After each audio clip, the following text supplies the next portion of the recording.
My name is Donavan, and at 68 years old, I never thought my retirement would include being slapped by my own son. I spent 30 years as an architect, building beautiful homes for families across America, including the one my son Kevin and his wife Amanda lived in. The house was still in my name, something they conveniently forgot when the abuse started. A father gives everything to his child, but what happens when that child takes everything and still demands more? The breaking point came with 15 slaps and a decision that would change all our lives forever. If you are watching this story right now, please let me know where you are viewing from in the comments. Also, take a moment to hit that like button and subscribe to hear more life lessons from someone who had to learn them the hard way. Now, let me take you back to where it all began. Life was not always filled with tension and pain. There was a time when Kevin looked at me with adoration in his eyes, not contempt. My wife Sarah passed away when Kevin was just 8 years old. It was pancreatic cancer, aggressive and merciless, leaving me a widower with a young boy who had just lost his mother. Those first few years were the hardest. I would wake up at 5 in the morning, prepare breakfast and lunch for Kevin, drop him off at school, and then rush to my architecture firm. The evenings were a blur of homework help, dinner preparation, and trying to be both mother and father to a grieving child. My career as an architect demanded long hours, but I refused to let it affect my time with Kevin. I specialized in designing luxury homes, the kind with sweeping staircases and custom kitchens that graced the pages of architectural magazines. My reputation grew, and soon, I had clients waiting 6 months just for a consultation. The money was good, allowing me to provide Kevin with everything he needed, but I knew material things could never replace his mother. Weekends became our special time. We would go fishing at Lake Harrison every Saturday morning, waking before dawn to catch the fish when they were most active. Kevin would bring his sketchbook, showing an early interest in design that made my heart swell with pride. I taught him how to bait a hook, cast a line, and most importantly, how to wait patiently for what you wanted. Sunday afternoons were spent building architectural models together. Kevin had a natural talent for spatial awareness, suggesting modifications that sometimes improved my professional designs. When Kevin was 12, I built him a treehouse in our backyard. Not just any treehouse, but a miniature architectural marvel with windows, a small deck, and even electricity for late-night reading. He would spend hours up there, and sometimes I would hear him talking to his mother, sharing his day with her as if she were sitting right beside him. Throughout high school, Kevin remained a good student.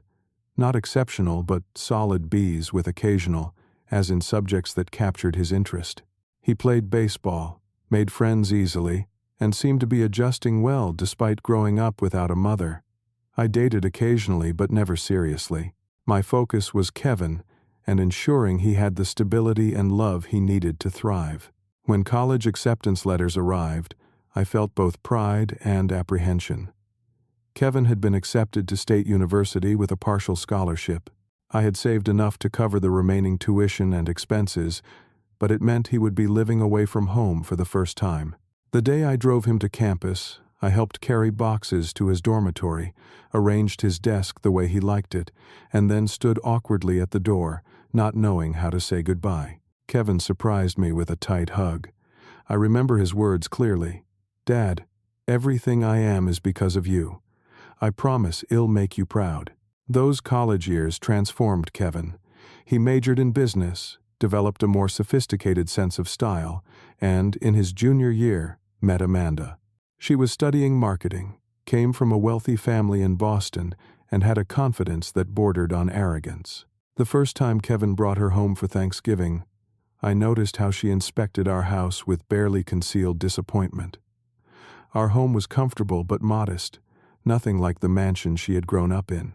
Despite my reservations, Kevin was clearly enamored. They became inseparable, and by senior year, he was talking about marriage. The engagement came shortly after graduation, with a ring that cost far more than a new graduate should spend. The wedding was lavish, held at Amanda's parents' country club. I felt out of place among their wealthy friends, but seeing Kevin's happiness, I pushed aside my discomfort. As a wedding gift, I surprised them with what I thought was the perfect present, a house I had designed myself. 3 bedrooms, 2.5 bathrooms, with a modern open floor plan and a backyard perfect for future grandchildren. I had poured my savings and 6 months of evenings and weekends into creating this home, wanting to give them the perfect start to their married life. When I handed them the keys at the reception, Kevin hugged me with tears in his eyes. Amanda smiled, but I noticed her eyes already evaluating, calculating, wondering if it was enough. Little did I know that this act of generosity would become the foundation of my greatest heartbreak. The first few months after the wedding seemed promising. Kevin and Amanda moved into the new house, and I stayed in my own place across town. I visited every Sunday for dinner, bringing groceries and small housewarming gifts. Kevin was working as a junior account manager at a marketing firm, while Amanda took a position at a luxury retail store. They seemed happy, busy with setting up their new life together. 3 months after the wedding, Kevin called with what he presented as temporary news. Amanda had lost her job, and they were struggling with the mortgage payments. Could I help them out until she found something new? Without hesitation, I offered to let them move in with me while they rented out their house for additional income. Kevin seemed relieved and grateful. Looking back, I should have seen the warning signs. The way Amanda complained about the inconvenience of moving. How Kevin began referring to my suggestions as outdated. Small shifts in his behavior that I dismissed as adjustment to married life. The arrangement was supposed to be temporary, but weeks turned into months. Amanda remained mysteriously unemployed, though she had no trouble spending money on expensive clothes and salon visits. Kevin began working longer hours, coming home stressed and irritable. Our once warm conversations became brief exchanges. When I asked about his day, he would answer with one word, responses, fine, busy, tired. I overheard Amanda on the phone with a friend one evening, laughing as she described my home as a time capsule from the 80s. Kevin, to my disappointment, joined in her mockery when she recounted the conversation at dinner. When I expressed hurt, he dismissed my feelings, saying I was too sensitive and needed to update my lifestyle. 6 months into this arrangement, Kevin received a promotion, Associate Director of Client Relations, with a substantial salary increase. I expected them to move back to their house, but instead, Kevin suggested a new plan. What if they stayed with me, continued renting out their house, and saved for a larger home in a more prestigious neighborhood? The suggestion came with an unexpected qualifier. But we'd need to make some changes around here. Those changes began subtly. My family photos were moved from the living room to the hallway, then to my bedroom, deemed too depressing for common areas. The comfortable old armchair where I read each evening was replaced with a sleek, modern piece that looked good but hurt my back. My cooking schedule was disrupted when Amanda insisted on using the kitchen at the times I usually prepared my meals. Kevin transformed before my eyes. The son who once proudly showed me his baseball trophies now seemed embarrassed by my presence when his colleagues visited. He interrupted me when I spoke, corrected my opinions, and exchanged glances with Amanda when I shared stories from my career. The architectural magazines featuring my work mysteriously disappeared from the coffee table. Amanda cultivated this change in him, whispering in his ear, rolling her eyes behind my back. On multiple occasions I walked into a room to find them in hushed conversation that abruptly stopped. Their body language told me I was the subject of their discussion, and not in a favorable light. Kevin's financial habits shifted dramatically. Despite his higher salary, he seemed perpetually short on cash. Credit card statements occasionally left on the counter revealed extravagant restaurant bills, designer clothes, and weekend getaways I never heard about. Once, I found a past due notice for their car's luxury model that cost more than my first house. When I gently suggested a budget, Kevin exploded, accusing me of treating him like a child. The real estate market dipped, and Kevin used this as justification for continuing to live in my home. But even as the market recovered, new excuses emerged. The neighborhood of their house was declining. The school district wasn't good enough for future children. The commute was too long. I began to feel like a guest in my own home. The living room television was always tuned to shows Amanda wanted to watch. Dinner conversations revolved around their friends, their ambitions, their complaints. My contributions were met with sighs or patronizing smiles. One evening, I returned from a walk to find Kevin and Amanda rearranging my home office, the one space I had asked them to leave untouched. My drafting table, where I still did occasional freelance work, had been pushed into a corner to make room for Amanda's yoga equipment. When I objected, Kevin looked at me with cold eyes he'd never seen before. "This house is too small for 3 adults, Dad. You barely use this space anyway. You need to be more flexible." That night, for the first time, I wondered if I had made a terrible mistake allowing them into my home, but the thought of asking my own son to leave seemed unimaginable. Surely this was just a phase, an adjustment period that would smooth out with time and patience. I was wrong. The worst was yet to come. The situation deteriorated rapidly after the office incident. One morning over breakfast, Kevin casually mentioned that he and Amanda had been discussing the sleeping arrangements. Their bedroom was the smallest in the house, while I occupied the master suite. "Wouldn't it make more sense," Kevin suggested, "for the young couple to have the larger room, especially since Amanda needed more closet space? Perhaps I could relocate to the finished basement, which would give me more privacy anyway." I sat in stunned silence, my coffee growing cold. The basement had low ceilings, small windows, and occasionally flooded during heavy rain. It was where I stored holiday decorations and old files, not a place designed for living. Before I could formulate a response, Amanda chimed in, describing how Shed already measured the space for a new bedroom set they were planning to order. When I firmly declined, the mood shifted. Kevin accused me of being selfish, of not acknowledging their needs as a growing family, though Amanda wasn't even pregnant. The argument ended with slammed doors and days of cold silence. Though I maintained possession of my bedroom, I felt the battle lines had been drawn. During this tense period, I discovered troubling information while looking for a misplaced insurance document. A folder in Kevin's home office contained multiple past-due notices for credit cards, an automobile loan in danger of repossession, and a letter from a collection agency.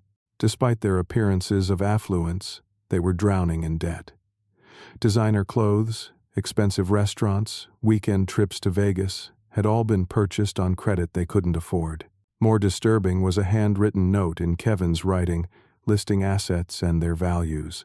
My house was at the top, with a market estimate far higher than its actual worth, followed by my retirement accounts and life insurance policy. Next to these figures were scribbled phrases: potential inheritance and transfer options. My blood ran cold, seeing my life reduced to dollar signs in my son's accounting. I confronted Kevin that evening, expressing concern about their financial situation and offering to help them create a realistic budget. His reaction was explosive. He accused me of snooping through his private papers, violating his trust, and trying to control his life. Amanda stood behind him, arms crossed, a satisfied smile playing at the corners of her mouth as Kevin unleashed his anger. "Nobody asked for your help, Dad. Just because you never figured out how to enjoy your money doesn't mean we have to live like misers. You need to stay in your lane." The incident created a new dynamic in the house. Kevin began openly discussing my inevitable decline, making comments about assisted living facilities he had researched, though I was in excellent health and fully independent. Amanda would leave brochures for retirement communities on the kitchen counter, a passive-aggressive suggestion I chose to ignore. Matters worsened when Kevin invited business associates for dinner.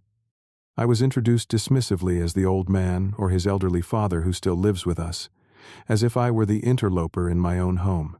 During one such gathering, I overheard Amanda in the kitchen telling a guest that they were just waiting for me to be ready for a care facility so they could finally have the house to themselves. My architectural models, once proudly displayed in the living room, were relocated to the garage without my permission. When one was damaged in the move, a detailed replica of Frank Lloyd Wright's Falling Water that had won a regional contest, Kevin dismissed my distress. "It's just a model, Dad. You can make another one if it's that important." Each day brought new indignities. Kevin restricted my use of the laundry room to Tuesdays only. Amanda complained about my cooking odors interfering with her scented candles. The thermostat was locked to temperatures that left me shivering in my own home. My favorite chair disappeared entirely, replaced with an uncomfortable modern piece that aggravated my back. My opinion was no longer sought on household matters, from grocery shopping to utility payments. The final straw came when I discovered Kevin had been intercepting my mail. Important documents, including bank statements and property tax notices, had been opened before reaching me. When confronted, Kevin claimed he was just trying to help manage my affairs, implying I was becoming incapable of handling my own finances. The truth was more sinister. I found draft documents for transferring property ownership, requiring only my signature to complete. I consulted discreetly with my old friend Thomas, a retired attorney who had handled my legal affairs for decades. Over lunch, at a restaurant far from my neighborhood, I shared my concerns, showing him the documents I'd discovered. Thomas confirmed my fears. Kevin was attempting to gain control of my assets through questionable means. The house deed, thankfully, remained solely in my name, but Kevin had been inquiring about power of attorney and guardianship requirements. Thomas advised me to secure my important documents and consider legal protection measures. "You may not want to hear this, Donavan," he said gravely, "but your son is exhibiting classic signs of elder financial abuse. The fact that it's coming from family doesn't make it any less serious." I returned home with a heavy heart but a clearer perspective. That evening, I overheard Kevin and Amanda in heated discussion on the patio, unaware that the kitchen window was open above them. "We can't wait forever," Kevin was saying.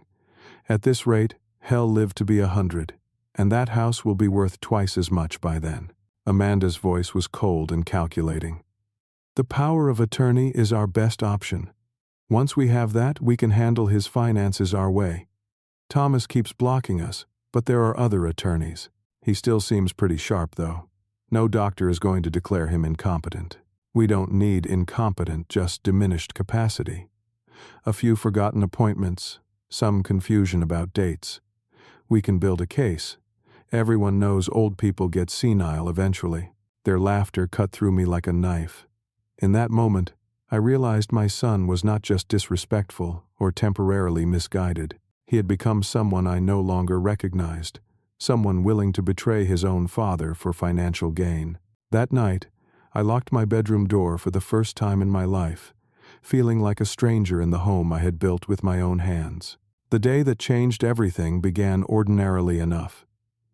It was a Thursday in October, the air carrying the first real chill of autumn. I had spent the morning at the senior center, teaching a volunteer architectural course to retirees interested in design. These sessions were a recent joy in my life, connecting me with peers who valued my expertise and experience. I returned home around 4 o'clock to begin preparing dinner. Kevin and Amanda were both expected around 6, and despite our strained relationship, I still maintained the routine of family meals. I had planned a pot roast with potatoes and carrots, Kevin's favorite from childhood, hoping perhaps foolishly that a nostalgic meal might soften the tension. The kitchen had always been my sanctuary, the place where I felt most in control. As I chopped vegetables and seasoned the meat, I found myself humming softly, momentarily forgetting the troubles of recent months. The house was peacefully quiet, filled only with the aromas of cooking and the distant sound of rain beginning to patter against the windows. Around 5:30, the front door slammed with unusual force. Kevin stormed into the kitchen, his tie loosened and hair disheveled. His eyes were bloodshot, and the smell of whiskey followed him into the room.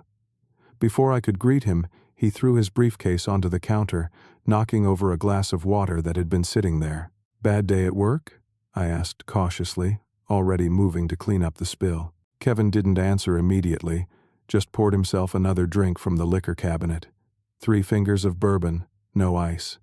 He downed half of it in one swallow.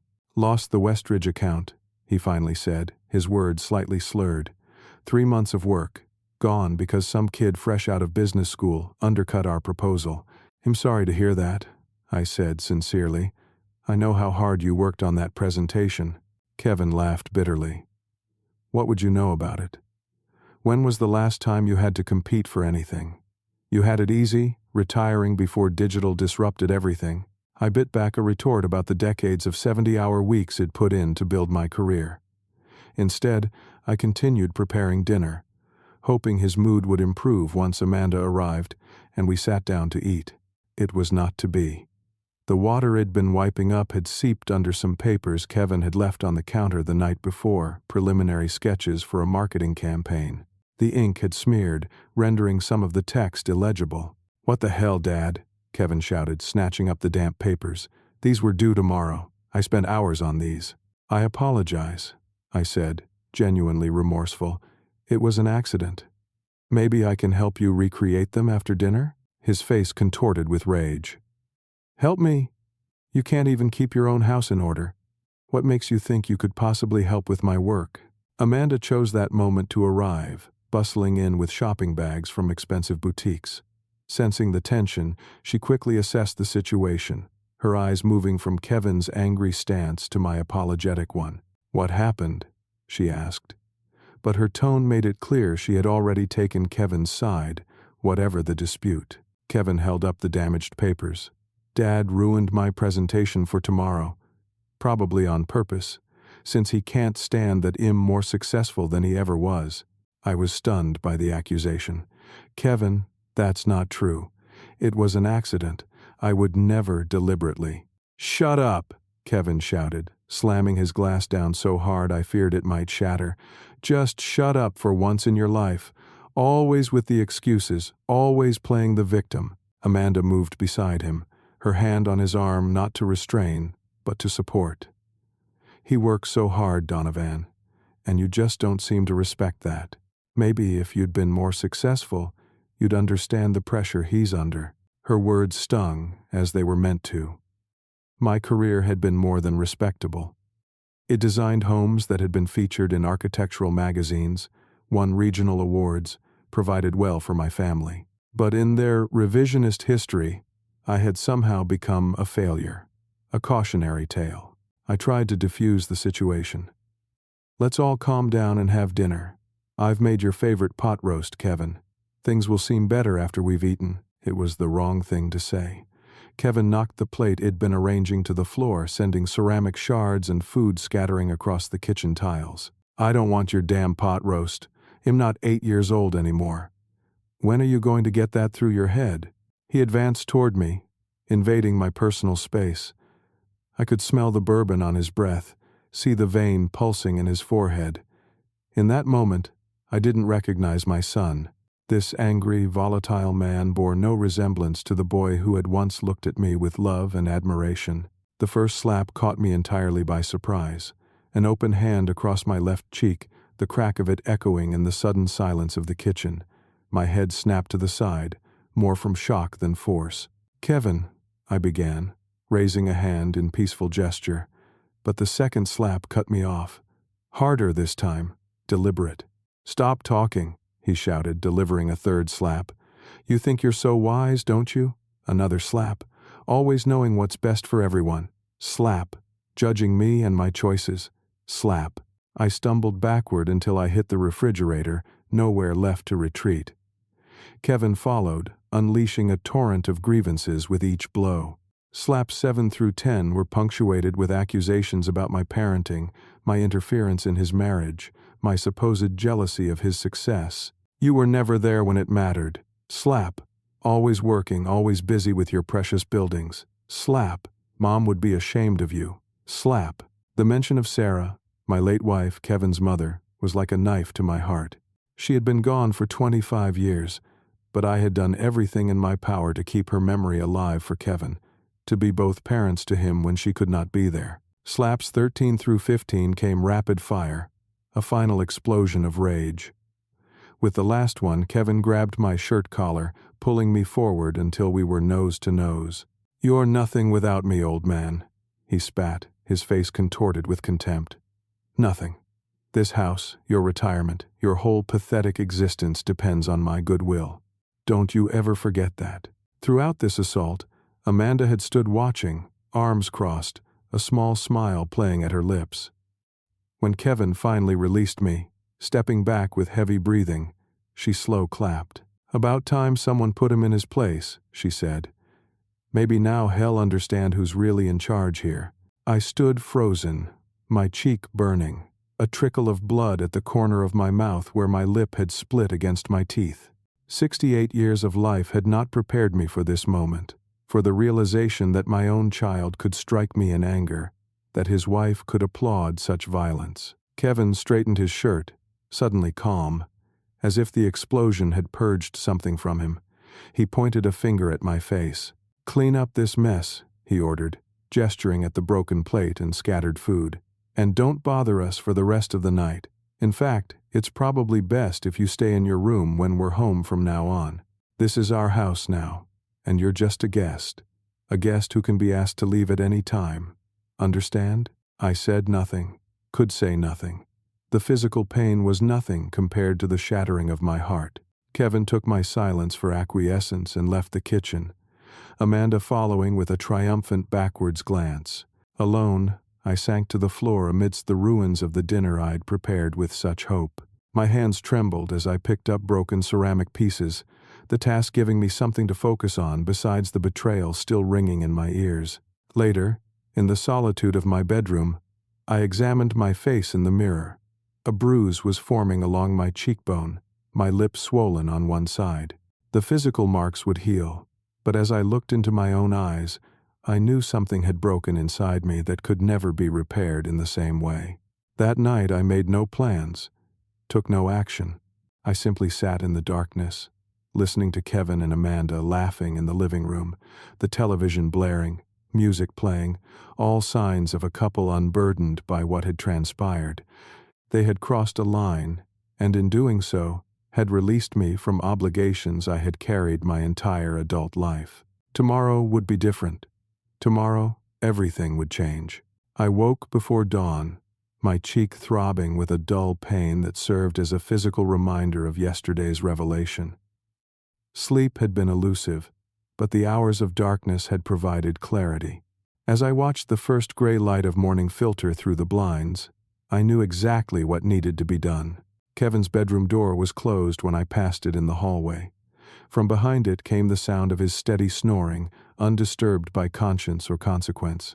I made coffee quietly and sat at the kitchen table, waiting. At 7:30, Kevin emerged, dressed in his usual business attire, tailored suit, expensive tie, leather shoes polished to a high shine. He barely glanced at me as he poured coffee into a travel mug. "There's leftover pizza in the fridge for dinner," he said, his tone casual, as if nothing unusual had happened the previous evening. "Amanda has yoga after work, so she'll be late." I nodded, not trusting myself to speak. My silence seemed to satisfy him, confirmation that the previous night's violence had achieved its purpose. He grabbed his briefcase, car keys jingling in his hand, and left without another word. Through the kitchen window, I watched his luxury sedan back out of the driveway and disappear down the street. Only when I was certain he was gone did I begin to move with purpose. First, I retrieved a small fireproof lockbox from the back of my closet, where I kept important documents, birth certificates, my wife's death certificate, insurance policies, and most importantly, the deed to the house. I confirmed what I already knew: the property was solely in my name, a fact I had mentioned to Kevin when gifting them the other house, but one he had conveniently forgotten or chosen to ignore. Next, I called Thomas, my attorney friend.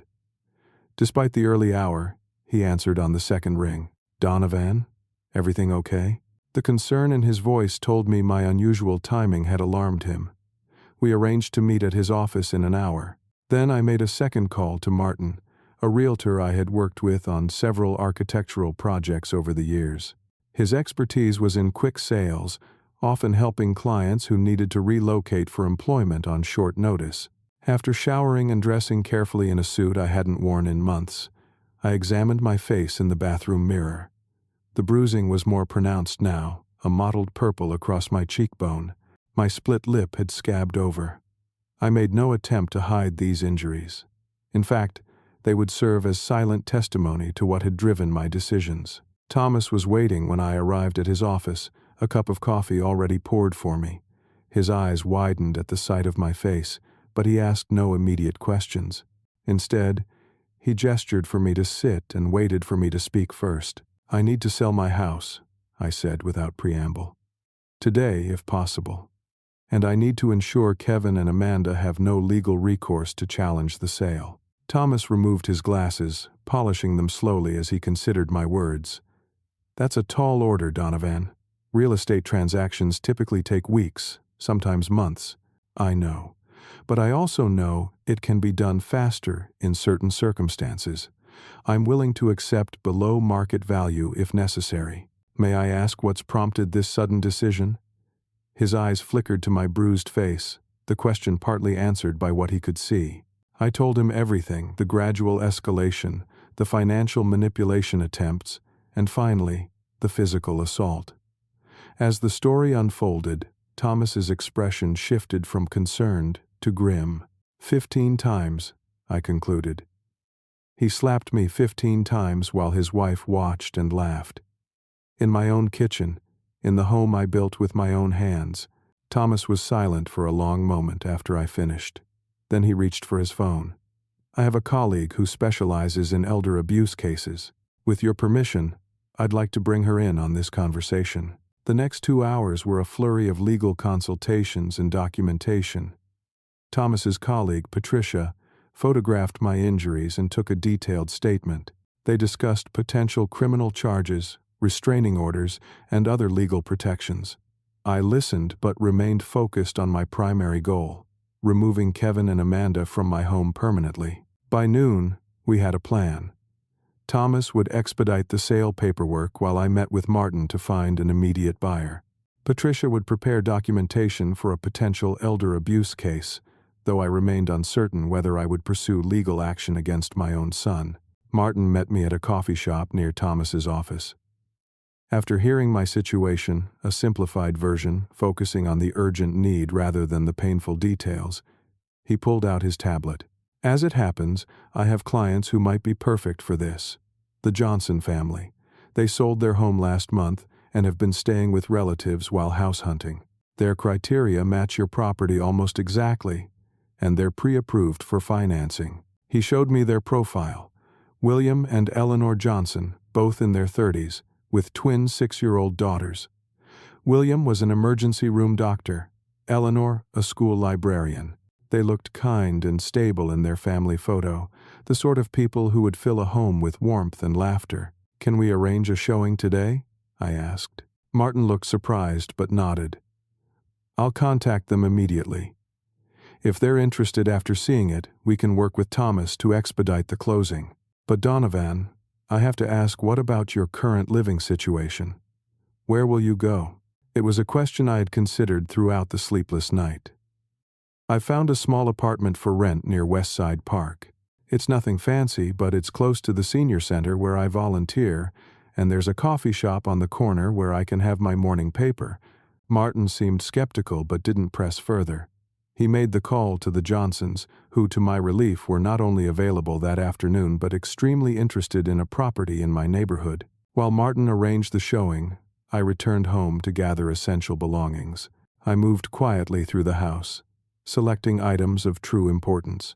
Photo albums, especially those featuring Sarah, my collection of architectural awards, a few cherished books, and clothing sufficient for several weeks. Everything fit into 2 suitcases and a small box. Before leaving, I took one final tour of the home that had been my sanctuary for 3 decades. Each room held memories. Kevin taking his first steps in the living room, building science projects on the dining table, the backyard where we had played catch on countless summer evenings. I allowed myself a moment of grief for what was being lost, not just a house, but the illusion of family I had clung to despite mounting evidence to the contrary. By 3 o'clock, the Johnsons had toured the house while I waited discreetly at a nearby park and submitted a full-price offer with a request for immediate occupancy. Martin called with the news, his voice betraying his amazement at the speed of the transaction. "They love it, Donavan. Absolutely love it. They're willing to pay cash to expedite the process, though it means liquidating some investments. If you're truly committed to this, we could close by end of business today." "I'm committed," I said, the weight of the decision both heavy and liberating. The remainder of the afternoon passed in a blur of signatures, bank transfers, and final arrangements.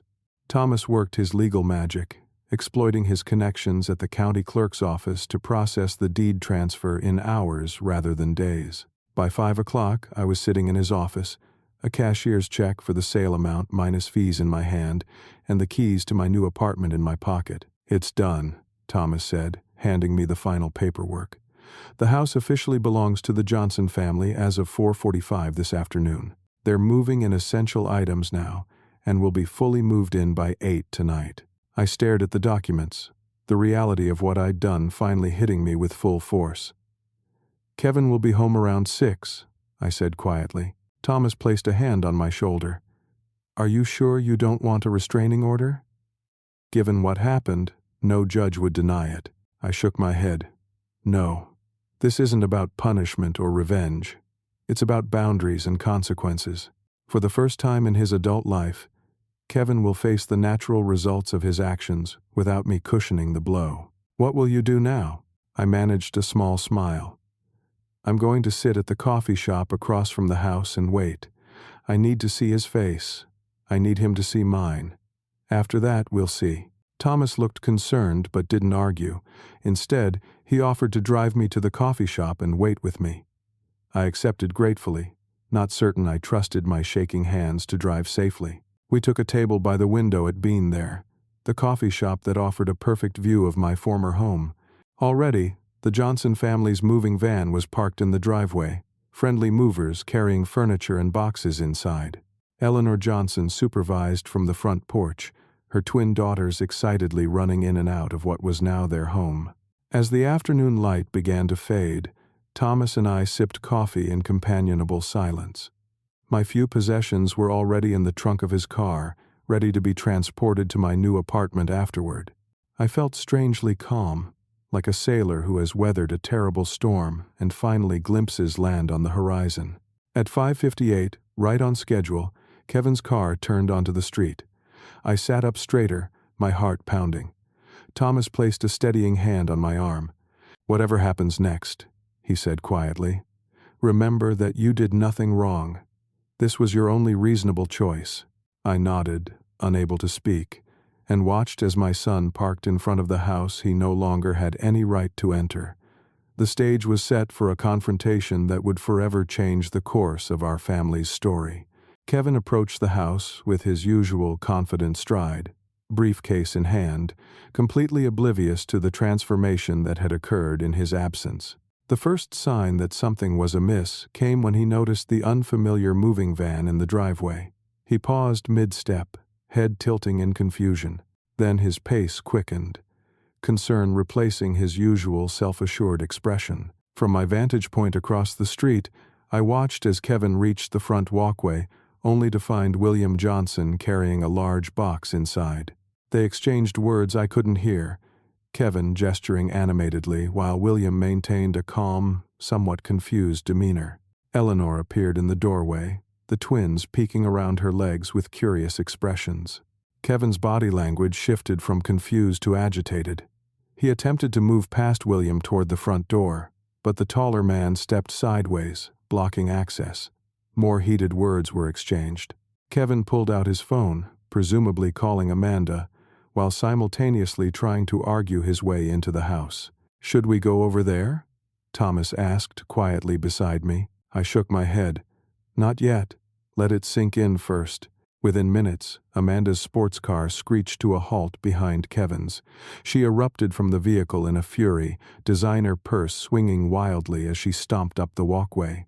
The confrontation escalated with her arrival, her voice carrying across the street, even through the coffee shop window. "This is OUR house. Who the hell do you think you are? We live here." William remained impressively calm, producing what appeared to be the deed and closing papers from his back pocket. Amanda snatched them, scanning the documents with growing disbelief. Kevin read over her shoulder, his face transitioning from anger to shock. Amanda pulled out her own phone, fingers jabbing at the screen. Moments later, my phone vibrated in my pocket. I let it ring through to voicemail. 3 more calls followed in quick succession, each ignored. Then a text message appeared. "Where are you? What have you done?" Only then did I signal to Thomas that it was time. We paid our bill and walked slowly across the street.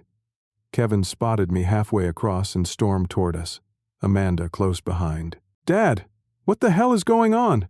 These people claim they've bought our house. Tell them there's been a mistake." I stopped at a safe distance, Thomas at my side.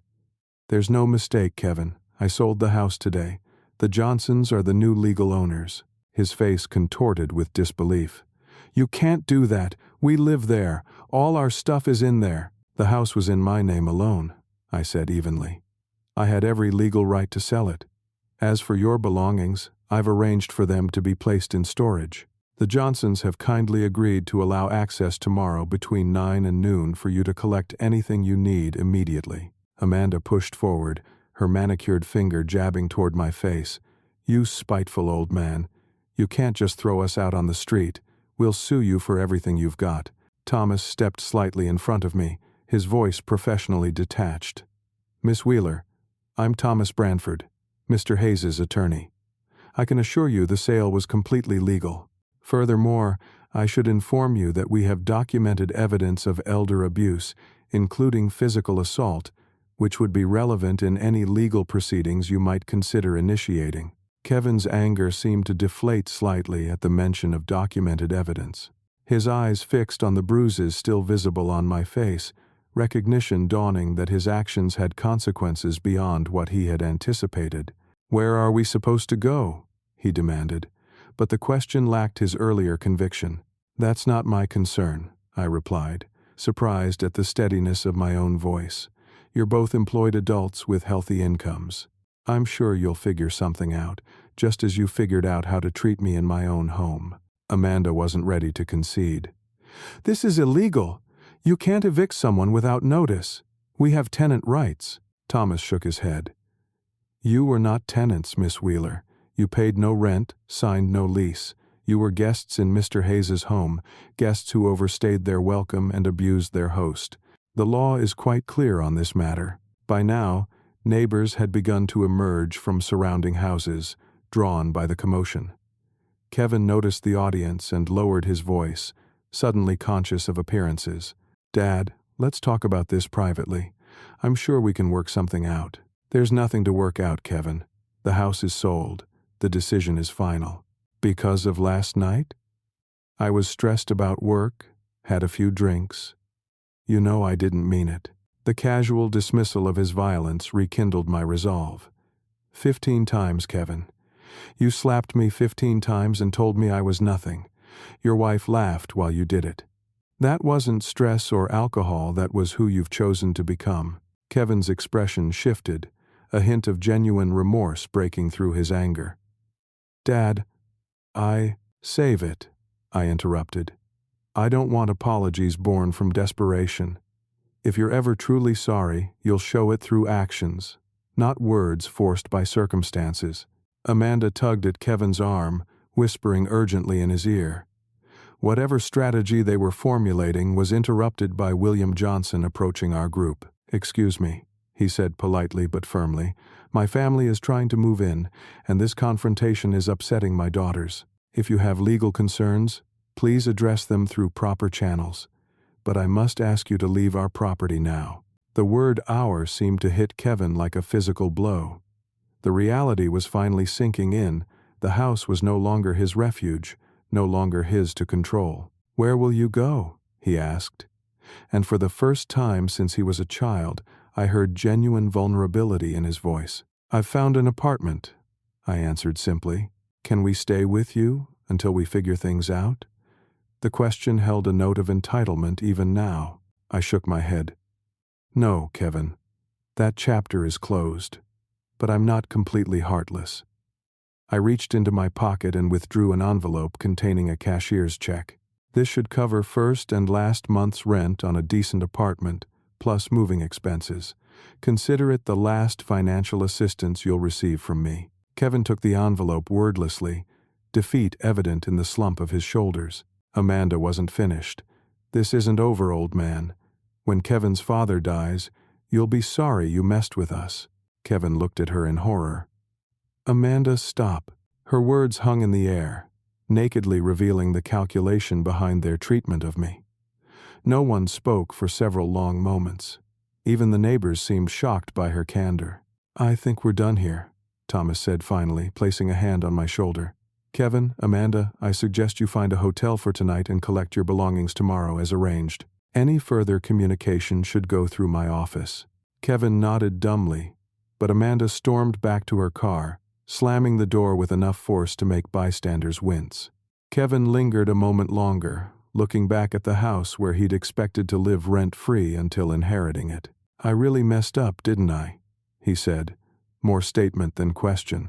Yes, I answered honestly. You did. He turned to follow Amanda, shoulders hunched against the weight of consequences he'd never expected to bear. As he reached his car, I called after him. Kevin. He turned, a flicker of hope in his eyes. I didn't do this to hurt you. I did it because allowing that behavior to continue would have hurt us both more in the long run. He nodded once, unable to meet my gaze, then got into his car. I watched as both vehicles pulled away, Amanda leading, Kevin following a pattern established long ago that had led us all to this moment. If you are watching this story right now, please let me know where you are viewing from in the comments. Also, take a moment to hit that like button and subscribe to hear more life lessons from someone who had to learn them the hard way. Now, let me take you back to where it all began. I took a deep breath, feeling the evening air fill my lungs. No, I admitted. But I will be. We turned away from the house that was no longer mine, leaving the Johnson family to begin making their own memories within its walls. As we walked to Thomas's car, I felt the first tentative steps of liberation, of reclaiming a self-respect I hadn't realized I'd surrendered bit by bit over the years. The confrontation was over, but the journey toward healing was just beginning. Thomas squeezed my shoulder gently. You okay? I established new routines. Breakfast at the corner cafe, where baristas learned my name and order. Afternoon walks along the park paths. Expanded volunteer work, teaching architecture at the senior center. My social circle widened, filled with people who valued my company and perspective without ulterior motives. Thomas kept me updated on practical matters. Kevin and Amanda had found an apartment across town, using the money I'd provided for the deposit. Their house, the one I'd originally gifted them, was foreclosed upon after months of missed mortgage payments. The bank discovered multiple liens against the property, evidence of their financial mismanagement even more extensive than I'd realized. Through mutual acquaintances, I learned that Amanda had left Kevin 3 months after the house incident. Without the prospect of inherited wealth, the marriage apparently held insufficient appeal. She moved to Boston, returning to her parents' affluent embrace, leaving Kevin to face the consequences of their joint decisions alone. I maintained my distance during this period, allowing Kevin space to experience the natural results of his choices without my intervention. It was the hardest parenting lesson I'd ever implemented, harder than teaching him to ride a bike, harder than consoling him after teenage heartbreaks, harder than watching him leave for college. True love sometimes meant allowing natural consequences to become the teacher when your own voice could no longer be heard. On a crisp October morning, exactly 6 months after I'd sold the house, my phone displayed a number I recognized but hadn't seen in months. Kevin. I hesitated before answering, uncertain whether I was ready for whatever this call might bring. Hello, Kevin. Dad. His voice sounded different, humbler perhaps, or simply more genuine. I was wondering if we could meet somewhere, to talk. We arranged to meet at the cafe near my apartment. I arrived early, claiming a quiet corner table, my heart racing with conflicted emotions. When Kevin walked in, I almost didn't recognize him. Gone was the expensive suit and carefully styled hair.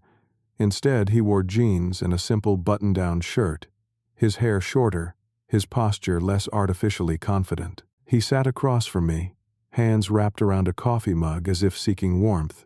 You look well, Dad, he said after an awkward silence. Thank you. I am well.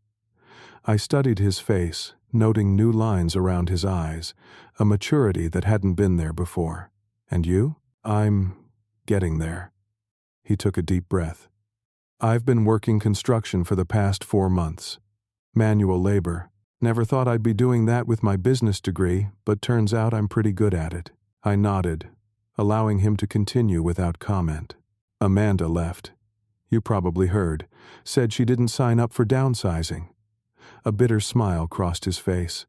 Turns out she was only interested in what I could provide, not who I was. I'm sorry, I said, and meant it. Regardless of Amanda's flaws, Kevin had loved her. He shrugged. Don't be.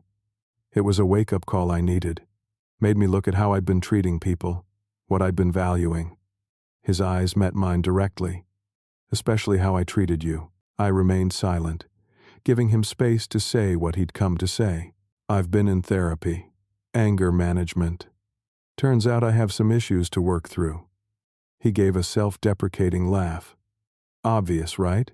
Who slaps their father 15 times and doesn't have issues? The memory still stung, but I found it didn't carry the same devastating power it once had. I'm not asking for forgiveness, Kevin continued. I'm not even asking to be part of your life again. I just needed you to know that I understand what I did, I take full responsibility, and I'm working to make sure I never become that person again. His words held a sincerity I hadn't heard from him in years. This wasn't the practiced charm he'd used to manipulate, but something raw and genuine. Thank you for saying that, I said finally. It means something to hear it. We sipped our coffee in more comfortable silence. Outside the window, leaves drifted from trees in the park, red and gold against the blue October sky. Do you like your apartment? Kevin asked eventually. I do. It suits me better than I expected. Less to maintain, close to everything I need. The people who bought your house, did they? The Johnsons, I supplied. They're doing well. The twins started first grade. William built a treehouse in the backyard last month. Asked for my architectural input, actually. Kevin nodded, absorbing the information that the house had a new life without him. That's good. I'm glad it went to a good family. More silence, but not uncomfortable. 2 men finding new ground between them. Dad, can I ask you something? Kevin's voice had taken on a hesitant quality. Why didn't you press charges? Thomas said you had everything documented. You could have had me arrested for elder abuse. I considered the question carefully. Because punishment wasn't the point. Consequences were. You needed to face the results of your actions, but in a way that might lead to growth, not just suffering. It worked, he admitted quietly. Losing everything, the house, Amanda, my job, my sense of entitlement, it forced me to see myself clearly for the first time in years. I didn't like what I saw. Growth often begins that way, I observed. With uncomfortable recognition. Kevin fidgeted with his napkin. I've been thinking a lot about Mom lately. About what she would think of the man I became. The way I treated you. His voice cracked slightly. She would have been so disappointed. She would have been, I agreed, seeing no value in comforting lies. But Sarah always believed in redemption. In the capacity for people to change when they truly want to. Hope flickered in Kevin's eyes. Do you think that too? I'm sitting here, aren't I? That brought a small, genuine smile to his face. We finished our coffee and ordered sandwiches, the conversation shifting to neutral topics, Kevin's new job, my volunteer work, books we'd read recently. It wasn't forgiveness exactly, not yet, but it was a beginning. As we prepared to leave, Kevin hesitated. Would it be okay if we did this again sometime? Maybe next week? I considered the request, weighing the risks of reopening the door against the possibility of rebuilding something new and healthier. I'd like that. Same time next Friday? He nodded, relief evident in his expression. We walked out together, pausing at the corner where our paths would diverge. I need to say one more thing, Kevin said suddenly. Thank you for selling the house. It was the hardest lesson I've ever learned, but I needed it. You could have enabled me forever, and we both would have been miserable. I placed my hand briefly on his shoulder, the first physical contact between us since that terrible night. Sometimes the greatest act of love is setting a boundary that can't be crossed without consequences. We parted ways, Kevin toward the bus stop, me toward my apartment. As I walked, I reflected on the journey that had brought us here. The pain hadn't disappeared, and trust would take years to rebuild, if ever. But something new was possible now that hadn't been before, a relationship based on reality rather than manipulation and fear. That evening, I sat on my balcony watching the sunset paint the park in golden light. I thought about the Johnsons, bringing new life to the house I'd built. I thought about Kevin, humbled but perhaps finally growing into the man I'd always hoped he would become. I thought about Sarah and what she would make of all this. In the end, I realized, love isn't always about providing shelter indefinitely. Sometimes it's about teaching others to weather their own storms, even when that lesson comes at great personal cost. The house had never been just a structure of wood and stone. It was a symbol of security I'd tried to provide, long past the time when Kevin needed to create his own. By selling it, I hadn't just reclaimed my dignity. I'd given Kevin the opportunity to find his. So what do you think? Would you have done the same in my situation? Or would you have chosen a different path? I'd love to hear your thoughts in the comments below. If this story resonated with you, please hit that like button and subscribe to hear more reflections on family, boundaries, and the complicated ways we show love. Share this with someone who might be struggling with difficult family dynamics sometimes. Knowing others have walked similar paths makes the journey less lonely.